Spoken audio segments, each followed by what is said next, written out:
शांति भाभी, लड़का दिमागी तौर पे स्थिर नहीं है। क्या मतलब इस बात का? कहीं लड़का पागल तो नहीं है? अरे नहीं, लड़का पागल नहीं है, बल्कि लड़का तो बहुत पढ़ा लिखा है, बहुत अक्लमंद है। तो फिर इस बात का क्या मतलब कि लड़का दिमागी तौर पे स्थिर नहीं है? हो ना हो शांति भाभी, आप मुझसे जरूर कुछ ना कुछ तो छुपा रही है। देख तू मेरी बात सुन, मेरी बात को समझने की कोशिश कर, मैं तुझे सब समझाती हूँ। चल तू मेरे साथ आ। अब तू समझी मेरी बात? आप कुछ भी कहें शांति भाभी, और अब ये शादी नहीं हो सकती। ये तो आपकी बातों से ऐसा लग रहा है शांति भाभी कि आप हमारी गरीबी का मजाक उड़ा रही हैं। भला मैं अपनी बेटी की शादी एक दिमागी मरीज से कैसे कर दूं? नहीं, ये मुझसे नहीं होगा। तू जाना चाहती है तो जा सकती है, पर इस गांव में और भी लड़कियां हैं। मैं सुशील के भतीजे की शादी किसी और लड़की से करा दूंगी। लड़के वालों के पास इतना पैसा है ना कि कोई भी लड़की वाला शादी करने को यूं ही मान जाएगा। और अगर तू फिर भी जाना चाहती है तो तू जा, इसमें तेरा ही नुकसान है। मेरा नुकसान? वो कैसे? लड़के वाले तुम लोगों से दहेज नहीं लेंगे, बल्कि उल्टा दहेज देंगे। क्या मतलब दहेज देंगे? मतलब ये कि लड़के वाले लड़की के अलावा शादी के बाद उसके मायके वालों का भी अच्छा खासा ध्यान रखेंगे। क्या मतलब? मतलब ये कि तेरे भी गरीबी के दिन खत्म हो जाएंगे। तुझे इस शादी के बदले पूरे 2 लाख रुपए मिलेंगे। क्या सचमुच? 2 लाख रुपए? नहीं, आप झूठ बोल रही है ना? अरे भला मैं तुझसे झूठ क्यों बोलने लगी? अब तू अच्छे से सोच ले कि तुझे क्या करना है। एक मैं तो तेरी भलाई के लिए बोल रही हूँ, तेरे दिन फिर जाएंगे। 2 लाख रुपए से तेरा पति अच्छा कोई काम शुरू कर सकता है। अरे और नहीं तो ब्याज पे ही दे सकता है। ब्याज के इतने पैसे आएंगे, कम से कम तुम लोग भूखे तो नहीं मरोगे। हाँ, ये बात तो आप सही बोल रही है। और फिर भी अगर तू नहीं चाहती है तो कोई बात नहीं है, मैं गांव की किसी और लड़की से सुशील की भतीजे की शादी करा दूंगी। नहीं, मुझे ये रिश्ता मंजूर है। ये की ना तूने अक्लमंदी वाली बात, ये तूने बिल्कुल सही फैसला लिया। अरे अगर तेरी लड़की अच्छे घर में जाएगी तो साथ साथ तुम लोगों का भी तो नाम होगा। बस अपनी लड़की को समझा देना कि उस घर में जितना चुप रहेगी उतना ही सुखी रहेगी। जी भाभी, आपकी बात मैं बहुत अच्छे से समझ गई। मैं अपनी रतन को अच्छे से समझा दूंगी। बस तो चल फिर ठीक है, इसी बात पे मुंह मीठा हो जाए। हाँ, क्यों नहीं, मैं भी गुड़ लेके आती हूँ। मुबारक हो सुशील भैया। आपको भी बहुत बहुत मुबारक हो। आपने मेरा काम कर दिया, अब मैं आपका काम कर देता हूँ। ये लीजिए कुछ पैसे हैं, इनको रख लीजिए। अरे इनकी क्या जरूरत थी सुशील भैया? और तू सुशील चिंता मत करना, लड़की बिल्कुल गाय है, गाय, मुंह से एक शब्द भी नहीं निकालेगी। बस यही तो चाहिए मुझे। बड़ी देर हो गई, संतोषी अभी तक आई नहीं, कहाँ चली गई? इनको गलती से भी ना पता चल जाए कि लड़का दिमागी तौर पे मरीज है, नहीं तो ये अपनी रतन की शादी वहाँ कभी नहीं होने देंगे। हमका मेरे हाथों से 2 लाख रुपए निकल जाएंगे। मैंने ये बात कभी नहीं पता चलने दूंगी। आपके लिए खुशखबरी लेके आई हूँ। कैसी खुशखबरी? मैं हमारी रतन की शादी पक्की कराई हूँ। पर इतनी जल्दी भी क्या थी? अभी तो हमारे पास एक भी पैसा नहीं है, हम आखिर रतन की शादी करेंगे कैसे? तुम उसकी चिंता बिल्कुल मत कीजिए, शादी में हमारा एक भी पैसा खर्च नहीं होगा, उल्टा लड़के वाले हमें पैसा देंगे। ऐसा तो मैं पहली बार सुन रहा हूँ कि शादी में लड़की वाले नहीं लड़के वाले पैसा दे रहे हैं। अब देख लो, हमारी रतन है इतनी किस्मत वाली। चलो ठीक है, इस खुशी के मौके पे मैं गुड़ लेके आती हूँ, सबका मुंह मीठा कराती हूँ। बेटे की शादी बहुत बहुत मुबारक हो दीदी आपको। तुझे भी कुसुम बहुत बहुत मुबारक हो। अर्जुन सिर्फ मेरा ही नहीं, तेरा भी तो बेटा है, तूने भी तो माँ बन के पाला है उसे। इस बात में तो कोई शक नहीं है दीदी, अर्जुन तो मेरी आंखों का तारा है।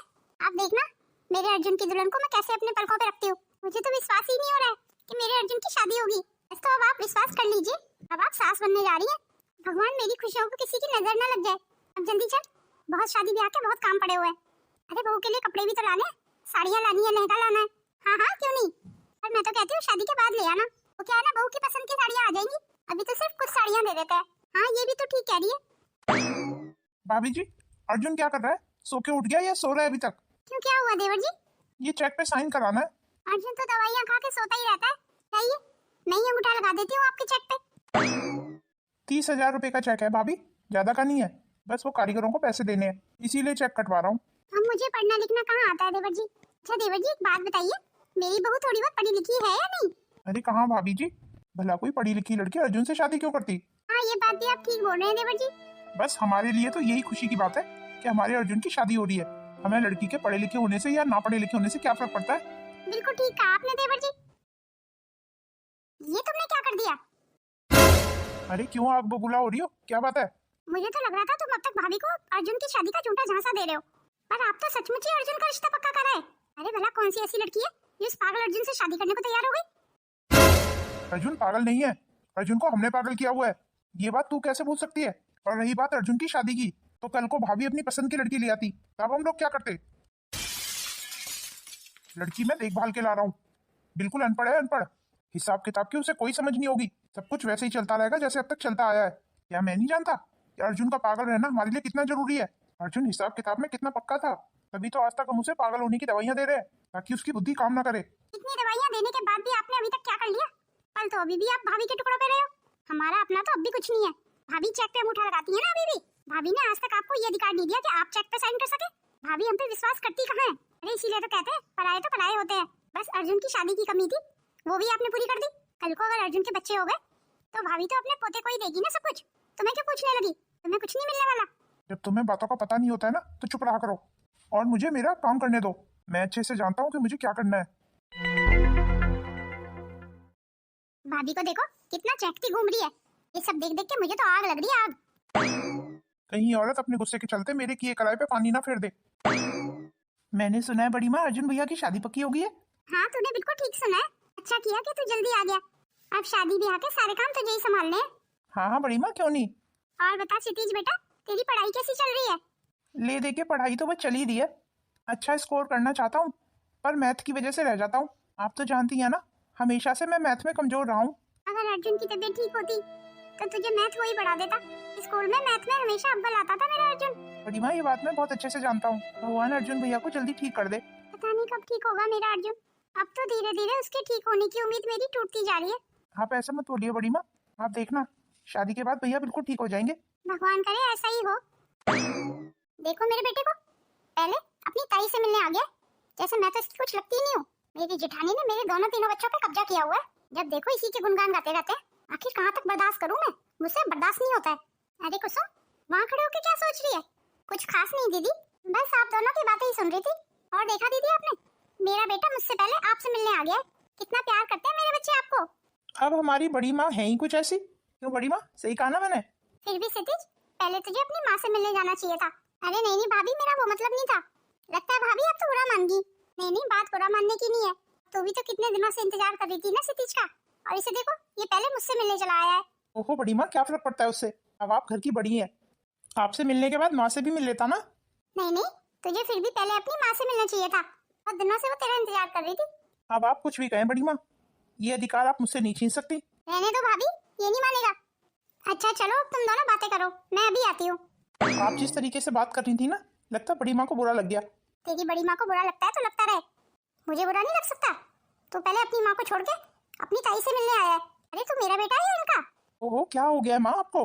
क्यों हर समय गुस्से में बनना ही रहती हैं? मैं आपसे मिलने आने ही वाला था, वो तो बड़ी माँ इस कमरे में मिल गई मुझे।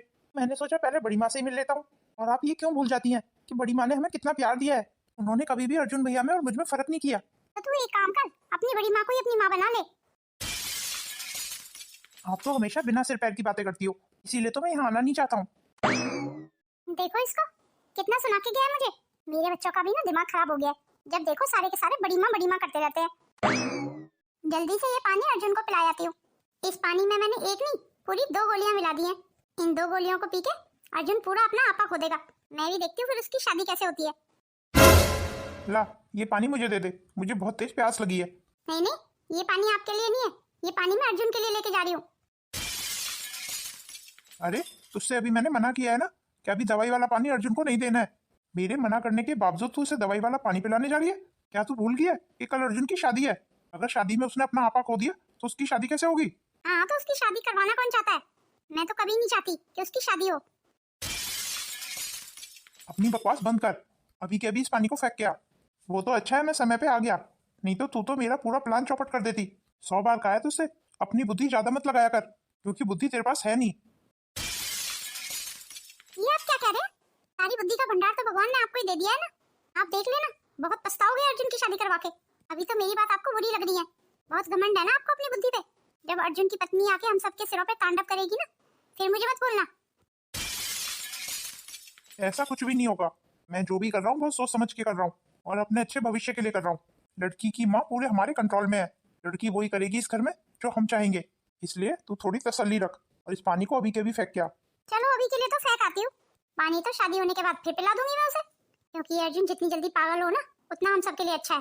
एक बार ये पागल खाने पहुंच जाए, उसके बाद तो सब कुछ मेरे ही बच्चों का होगा और अपने बच्चों के भविष्य के लिए मैं किसी भी हद तक जा सकती हूँ।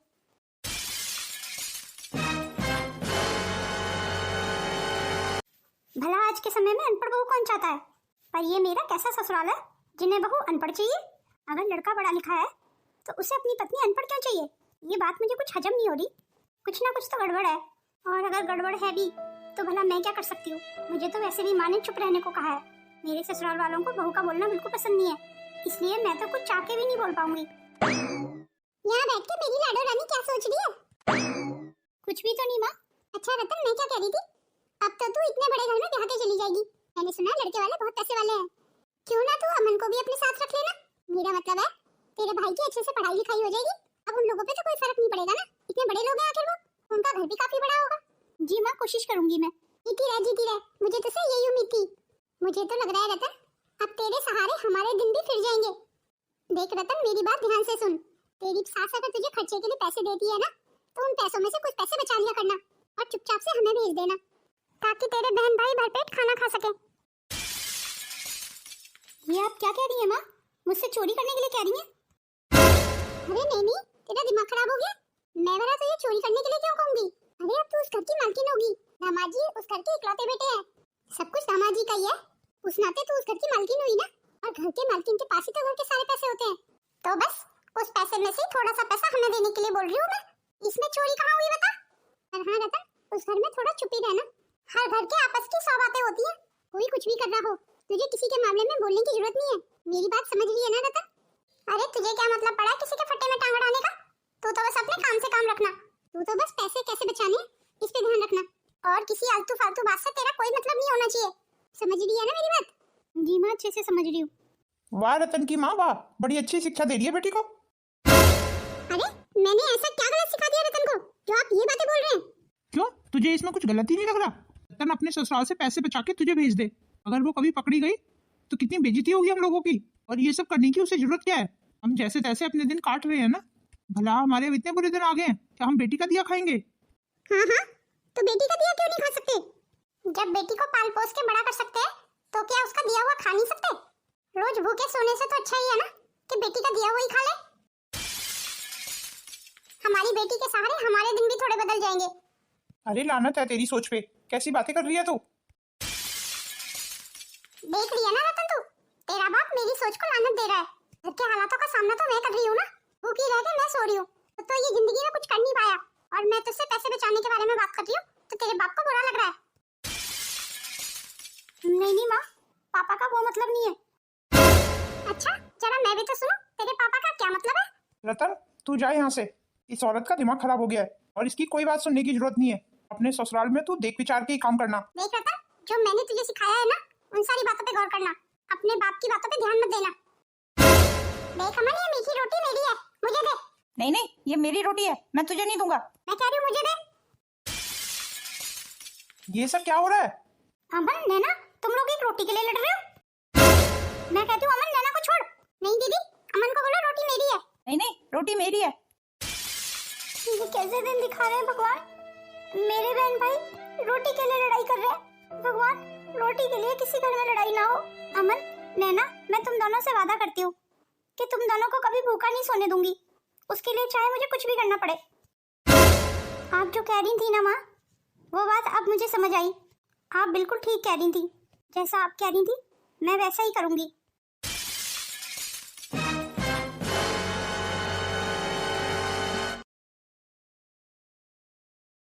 कल मेरी शादी है, अपनी पत्नी को मैं खूब प्यार से रखूंगा, उसे मैं दुनिया की सारी खुशी दूंगा, उसे इस घर में किसी चीज की कमी महसूस नहीं होने दूंगा। आखिर जो कुछ भी मेरा है वो सब कुछ उसका ही तो होगा। क्षितिज, तू कब आया? भैया तभी आया जब आप भाभी के ख्यालों में डूबे हुए थे। तू भी ना क्षितिज, सुधरेगा नहीं। और बता, तेरी पढ़ाई कैसी चल रही है? जी भैया, पढ़ाई तो बिल्कुल ठीक चल रही है, बस मैथ में ही थोड़ी प्रॉब्लम आती है। कोई बात नहीं है, तुझे मैथ मैं सिखा दूंगा। क्या बातें हो रही हैं दोनों भाइयों के बीच में? अरे चाचा जी आप आइए आइए बैठिए। क्या है ना, मुझे तुझसे चेक साइन कराना था। हाँ चाचा जी, कितने रुपए का चेक साइन कराना है? मैं भी कर देता हूँ। क्षितिज, तू भी अपने लिए अच्छे अच्छे कपड़े ले आना। और प्रगति नहीं आई अभी तक? बस प्रगति दीदी आती होंगी। अगर प्रगति शादी में नहीं आई तो मैं शादी नहीं करूंगा। अब वो मेरी लाडली बहन जो है। ऐसा कभी हो सकता है कि प्रगति दीदी आपकी शादी में ना आए? वो आपको कितना प्यार करती हैं, भूल गए क्या आप? मैं भी तो उसे बहुत प्यार करता हूँ। चाचा जी, एक सोने का सेट बनवा के लाना मेरी बहन के लिए। आप चेक ले आइए, मैं चेक पे अभी साइन कर देता हूँ। हाँ बेटा, अभी लेके आ रहा हूँ। चलिए भैया, आपके लिए भी शॉपिंग करके लाते हैं। हाँ, थोड़ी सी शॉपिंग तो मुझे भी करनी थी। चलिए तो आप मेरे साथ ही चलिए। क्या बात है, बड़े खुश नजर आ रहे हैं। ये देखो मेरे हाथ में क्या है। ये तो मुझे चेक बुक लग रही है। अभी अभी अर्जुन से चेक साइन करा के लाया हूँ। और अर्जुन ने चेक साइन कर दिया? मेरा मतलब है आपसे कोई सवाल जवाब नहीं किया? अरे नहीं नहीं, सवाल जवाब करने का तो मतलब ही नहीं है, बल्कि उसने तो मेरी सोच से ज्यादा का चेक साइन कर दिया है। तुझे पता है क्यों? अब मुझे कैसे पता होगा? उसने प्रगति के लिए एक सोने के हार के लिए बोला है, जो वो शादी में प्रगति को गिफ्ट के तौर पे देगा। कुछ भी कहो, अर्जुन हमारी बेटी प्रगति को बहुत प्यार करता है। हाँ, ज्यादा खुश होने की जरूरत नहीं है। ये प्यार और दिखावा तभी तक है जब तक उसकी शादी नहीं हो जाती। जैसे ही घर में बहू आएगी ना, अर्जुन का सारा प्यार अपनी पत्नी के लिए होगा, ना कि हमारे बच्चों के लिए। तू तो ऐसा बोल बोल के मुझे डराती रहती है। मैं डरा नहीं रही हूँ, तो मैं आगे के लिए चेता रही हूँ। आगे जो भी कदम रखना ना, बड़ा फूंक फूंक के रखना, क्योंकि अगर अर्जुन की पत्नी को हम पे शक हो गया ना, तो वो उस शक को मिटाने के लिए किसी भी हद तक जा सकती है। कहीं कुसुम का शक सही निकला तो? नहीं नहीं, ऐसा नहीं हो सकता। सचमुच बड़ी माँ, भाभी तो बहुत खूबसूरत है। अरे प्रगति बेटा, अब यूं ही बातें करती रहेगी, अपनी भाभी को अंदर कमरे में भी लेके जाएगी। जा, उसे उसके कमरे में छोड़ा। ऐसे कैसे बड़ी माँ? पहले तो मुझे मेरा नेक चाहिए। हाँ हाँ, क्यों नहीं, तेरा भाई तुझे जरूर नेक देगा। जा जा, मांग ले अपने भाई से। मेरी बहन, तेरे लिए तो मेरी जान भी हाजिर है। बता तुझे क्या चाहिए? हमेशा मुझसे ऐसे ही प्यार करते रहना भैया, मुझे आपसे और कुछ नहीं चाहिए। अरे पगली, तू ऐसा क्यों कह रही है? भाभी के आने के बाद मुझे भूल मत जाना भैया। हर रिश्ते की अपनी अलग अहमियत होती है। तेरी भाभी की रिश्ते की अलग अहमियत है और तेरी अपनी अलग। जी भैया, मैं जानती हूँ, फिर भी पता नहीं क्यों डर लगता है कि कहीं भाभी के आने के बाद आप हमें भूल न जाएं। ऐसा कभी नहीं होगा। अरे प्रगति बेटा, अब ऐसे ही रोती रहेगी या अपने भैया भाभी को उनके कमरे में भी छोड़ के आएगी? हाँ हाँ बड़ी माँ, क्यों नहीं, अभी छोड़ आती हूँ। तो चले भैया आपके कमरे में। अरे बहू सुबह से भूखी होगी, पता नहीं उसने कुछ खाया है या नहीं। जरा बहू को कुछ खाने पीने को दे आती हूँ। सारे रिश्तेदार भी जाने को बोल रहे हैं, उन्हें भी तो विदा करना है। खाली हाथ तो किसी को नहीं जाने दूंगी। अरे ये कुसुम कहाँ रहेगी, जरा मेरा हाथ बटवा देती, कितना काम पड़ा हुआ है। मेरे कमरे में तुम्हारा स्वागत है। आज के बाद ये कमरा हमारा है। अर्जुन बेटा, पहले ये दूध पी ले। अरे छोटी माँ, आप। चल ठीक है, मैं चलती हूँ। देखा छोटी माँ को कितना ध्यान रखती है मेरा। मेरे लिए माँ से भी बढ़ के है ये। अरे अर्जुन को दूध दे दिया? हाँ हाँ, अभी अभी लेके आई हूँ। कुछ ही देर में उसका असर भी आपको सुनाई दे जाएगा।